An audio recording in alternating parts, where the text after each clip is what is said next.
Viral panipuri খাইতে এসেছি। এখানে হচ্ছে আসসালামু আলাইকুম everyone, welcome back to my channel. I really hope you all are doing great. আজকে একটা নতুন ফুড রিভিউ ভিডিও নিয়ে এসেছি। বর্তমানে সবচেয়ে বেশি হাইপে থাকা সোনার কলসিতে করে টক দেয়া পানিপুরি, ইন্ডিয়ান পানিপুরি। তো এটা ফার্স্টে ছিল শনি আকড়ায়, এরপরে একটা ভিডিওতে দেখেছিলাম মিরপুরে, দেন 2 দিন আগে ফুডাপির ভিডিওতে দেখলাম ভাইরাল পানিপুরি এখন লালবাগে। সো দেরি না করে ঝটপট রেডি হয়ে চলে আসলাম লালবাগে, যেহেতু আমার বাসা থেকে লালবাগ গেলেও খুবই কাছে, মাত্র 7 থেকে 8 মিনিটের রাস্তা। তো ফার্স্টে এখানে এসে দেখলাম, এই যে দেখতেই পাচ্ছেন আপনারা ভিডিওতে, যাতা অবস্থা। হাইজিন মেনটেন করার তো কোনো প্রশ্নই আসে না। আর বাংলাদেশি স্ট্রিট ফুডে হাইজিন তেমন একটা মেনটেনও করে না। এরা এখানে ফুচকার ভিতরে যে স্টাফিং সেটা দিচ্ছিলো। স্টাফিং বলতে এখানে শুধু আলু ছিল, আলুর মধ্যে সামান্য একটু লবণ টবণ, এরা অন্য কোনো মশলা ইউজ করছে বলে আমার মনে হয় না। চানাচুরটা আলুর সাথে মিক্সড করে দিচ্ছিল, জাস্ট এইটুকুই, আর কিছুই না। আর স্টাফিংটা খুবই বাজে ছিল।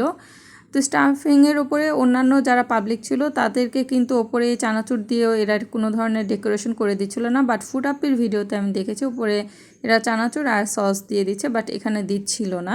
তো আমি যখন ভিডিওর কথা বললাম তখন হচ্ছে আমাকে যার চানাচুর দিয়ে দিল, আর সসের কথা বলাতে বললো যে সস নাই, পাত্তাই দিল না।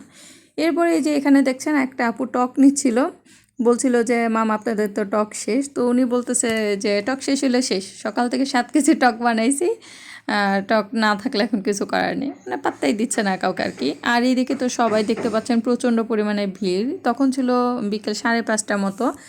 আর ম্যাক্সিমাম মানুষ এখানে যারা এসেছে, ভিডিও দেখে বেশি মানুষ এসেছে, তো যার কারণে আরও অনেক বেশি ভিড়। তো আমি এখন হচ্ছে পানিপুরিগুলো ট্রাই করব। এখানে 5 ধরনের টক ছিল, যার কারণে এক বাটিতে 5টা ফুচকা দিয়েছিল, যার দাম ছিল 30 টাকা। প্রথমে আমি জিরা পানিটা ট্রাই করেছি, যেটা খুবই বিশ্রী ছিল খেতে। দেন আমি ট্রাই করলাম তেঁতুল পানি, এটাও বাজে ছিল খুব। 3 নাম্বার ছিল টক ঝাল মিষ্টি টক তেঁতুলের, এটা ভালো ছিল। এটা ছিল নর্মাল আমরা যে ফুচকার সাথে টক ঝাল মিষ্টি একটা টক খাই, সেই টকটা। দ্যাটস এটা ভালো লেগেছে। আর এটাই শেষ হয়েছে, আর এটাই ওনারা আর কি রিফিল করতে চাচ্ছিল না। দেন ছিল পুদিনা টক, এটা ছিল সবচাইতে বাজে টক। এইটা দিয়ে যখন আমি পানিপুরিটা মুখে দিই, আপনারা আমার ফেস দেখে বুঝতে পারবেন আমার কোথায় ফেলবো জায়গা খুঁজছিলাম, বাট ওইখানে ফেলার মতো কোনো জায়গা ছিল না। চিন্তা করলাম যদি আমি রাস্তার উপর ফেলি, পরিবেশটা এমনিতেই নষ্ট, আরও নষ্ট হবে, সো ফেলার দরকার নেই, খেয়ে ফেলি কষ্ট করে। আর লাস্টলি হচ্ছে বোরহানি পানি ছিল, এটাও খুবই খারাপ ছিল। তো এই মুখে নিয়ে হচ্ছে খাবো না ফেলবো, এই ধরনের একটা অবস্থা আর কি।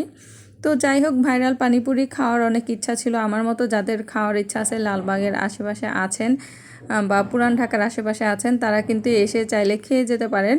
কারণ আমরা যারা দূর দূরান্তে ছিলাম শনি একটা থেকে বা মিরপুর থেকে, তাদের অনেকেরই কিন্তু আফসোস ছিল যে ভাইরাল পানিপুরিটা সবাই ট্রাই করছে, আমরা পাচ্ছি না। এখানে এখন আমরা যে ফুচকাটা খেলাম, এই ফুচকাটার মধ্যে হচ্ছে একটা শুধু রেগুলার টক আছে, যেটা টক মিষ্টি টক আমরা সবসময় রেগুলার ফুচকার সাথে খাই, ওইটা ভালো। আরেকটা টকও ভালো না, এটা আর কি জাস্ট হচ্ছে নামে চলতেছে। এখন আপনারা অনেক দূর থেকে যদি কেউ আসতে চান তাহলে আসার দরকার নেই, টাকা পয়সা খরচ।